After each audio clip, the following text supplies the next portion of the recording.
Hello' guys welcome back to my YouTube channel. আহি গ'ল ভাল খবৰ।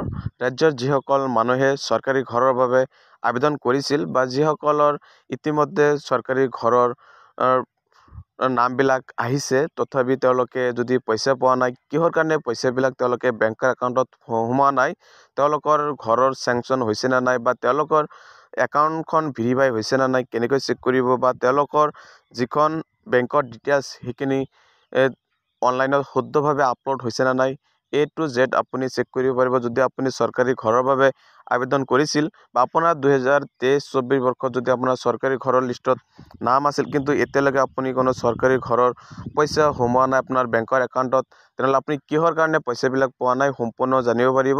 আৰু আপুনি কি কৰিলে আপুনি সেইখন ঠিক কৰিব পাৰিব সম্পূৰ্ণ আজিৰ এইটো ভিডিঅ'ত জানিব পাৰিব। আৰু ইয়াত চাবলৈ হৈছে পাৰ্চনেল যিখন ডিটেইলছ, ইয়াত চাবলৈ হৈছে ইয়াত লংকেশ্বৰ ৰয় যিজন ইয়াত তেওঁৰ ইয়াত চাবলৈ পাইছোঁ বেনিফিচিয়াৰী নেমটো অনুবালা ৰয়, আৰু তেওঁৰ ফাদাৰ্ছ বা হাজবেণ্ড নেমৰ ঠাইত আছে লংকেশ্বৰ ৰয়। তেওঁ 2023-24 বৰ্ষত তেওঁলোকৰ চৰকাৰী ঘৰত তেওঁলোকৰ নামটো আহিছে, কিন্তু এতিয়ালৈকে তেওঁ বেংকৰ একাউণ্টখন ভেৰিফাই হোৱা নাই। ইয়াত চাবলৈ হৈছে বেংকৰ একাউণ্টখন নেমটো দিয়া আছে state bank of India, branch code দিয়া আছে account status account rejected by PFMS and to be foregin after correction, বা ইয়াত কিবা ভুল হৈ আছে সেইকাৰণে তেওঁলোকৰ বেংকৰ একাউণ্টখন ভেৰিফাই হোৱা নাই, বা যদি তেওঁলোকৰ বেংকৰ একাউণ্টৰ ডিটেইলছৰ লগত আধাৰ কাৰ্ড লিংকেজ হোৱা নাই, তেনেহ'লে এনেকুৱা কণ্ডিশ্যন হৈ থাকিব।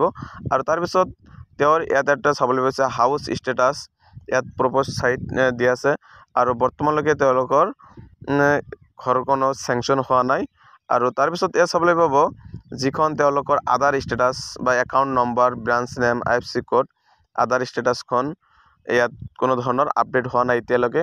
আৰু যদি আপোনাৰ এনেকৈ প্ৰচেছ শ্ব' কৰি আছে, তেনেহ'লে আপুনি চৰকাৰী ঘৰৰ লিষ্টত নাম থকা স্বত্বেও আপুনি যিখন চৰকাৰী ধন সেইখিনি আপোনাৰ বেংকৰ একাউণ্টত নোসোমাব। আৰু আপুনি এনেকৈ যেতিয়া চেক কৰিব, আৰু চেক কৰাৰ পিছত তেতিয়া আপুনি সম্পূৰ্ণ ডিটেইলছখিনি জানিব, তেতিয়া আপুনি আপোনাৰ পঞ্চায়ত অফিচত গৈ যোগাযোগ কৰিব, আৰু তেতিয়া আপোনাৰ কামবিলাক সমাধান কৰিব। আৰু আপোনাৰ এই ষ্টেটাছখন কেনেকৈ চেক কৰিব সম্পূৰ্ণ আজিৰ এইটো ভিডিঅ'ত দেখুৱাই দিম। যে চৰকাৰী ঘৰৰ বাবে যদি আপুনি আবেদন কৰিছিল বা আপোনাৰ এতিয়া একাউণ্টখন ভেৰিফাই হৈছে নে নাই, সেইখন ডিটেইলছ আপুনি যদি চেক কৰিব খোজে, তেনেহ'লে আপুনি ফাৰ্ষ্ট টাইম গুগলত গৈ চাৰ্চ কৰি দিব arisreporting.nic.in। তাৰপিছত এইটোৰ পিছত আহিলে আপুনি ওপৰত চাবলৈ হৈছে PMAYG ৰিপৰ্ট, ইয়াত ক্লিক কৰিব। আৰু মই এই ভিডিঅ' ডিছক্ৰিপশ্যনৰ তলত ডাইৰেক্ট লিংকটো দিম, আৰু সেইটো লিংকৰ পৰা ডাইৰেক্ট এইটোৰ পিছত আহিব পাৰিব। ইয়াত চাবলৈ হৈছে প্ৰধানমন্ত্ৰী আৱাস যোজনা গ্ৰামীণ, বা আপুনি 2023-24 বৰ্ষত যদি নাম আছে, যদি আপুনি এতিয়ালৈকে পইচা পোৱা নাই বা কিহৰ কাৰণে পোৱা নাই, সম্পূৰ্ণ আপুনি জাননীবিলাক আপুনি লাভ কৰিব ইয়াৰ পৰা এনেকৈ। তাৰপিছত আপুনি এনেকৈ আহিলে পেজটো আপোনাৰ ডাইৰেক্ট এইটো পেজত আহিব। আৰু যদি আপুনি মোবাইলত কৰি আছে, তেনেহ'লে 3 ডটৰ পৰা ডেস্কটপ চাইড মুড কৰি ল'ব, নহ'লে আপুনি ইয়াত যেনেকৈ এবাউট আৱাৰ শ্বপ এনেকুৱা বস্তুবিলাক, ষ্টক হোল্ডাৰ এনেকুৱা অপশ্যনবিলাক আপুনি নাপাব।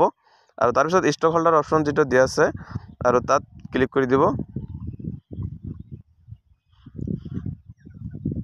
আৰু ষ্টক হোল্ডাৰ অপশ্যনত যেতিয়া ক্লিক কৰি দিব, তেতিয়া আপোনাৰ পেজখন অ'পেন হ'ব। আৰু অ'পেন হোৱাৰ পিছত আপোনাৰ যিখন এনেকৈ, তাৰপিছত PMAYG বেনিফিচিয়াৰী যিটো আছে IAY ওপৰত যিটো দিয়া আছে সেই ক্লিক কৰিব। তাৰপিছত চাবলৈ আছে ইণ্টাৰ ৰেজিষ্ট্ৰেশ্যন নম্বৰ, বা আপোনাৰ চৰকাৰী ঘৰৰ লিষ্টত যেতিয়া নামটো চেক কৰিব, তেতিয়া তাৰ আণ্ডাৰত চাবলৈ আছে আপোনাৰ ৰেজিষ্ট্ৰেশ্যন নম্বৰ, আৰু সেই ৰেজিষ্ট্ৰেশ্যন নম্বৰখন ইয়াত বহাই ছাবমিট অপশ্যনত ক্লিক কৰি দিলে আপোনাৰ চাব পাৰিব আপোনাৰ চৰকাৰী ঘৰৰ সম্পূৰ্ণ ডিটেইলছখিনি চাব পাৰিব। আপোনাৰ ইয়াত চাবলৈ বেনিফিচিয়াৰী ডিটেইলছ, পাৰ্চনেল ডিটেইলছত যেতিয়া আহিব আপোনাৰ কেতিয়া ফাইনেন্সিয়েল ইয়াৰ কোনটো বৰ্ষৰ পৰা আপুনি ঘৰ লাভ কৰিব, হাউচ ষ্টেটাছখন চাব পাৰিব, চেংচন হৈছে নে নাই, জব কাৰ্ড নম্বৰটো চাব পাৰিব।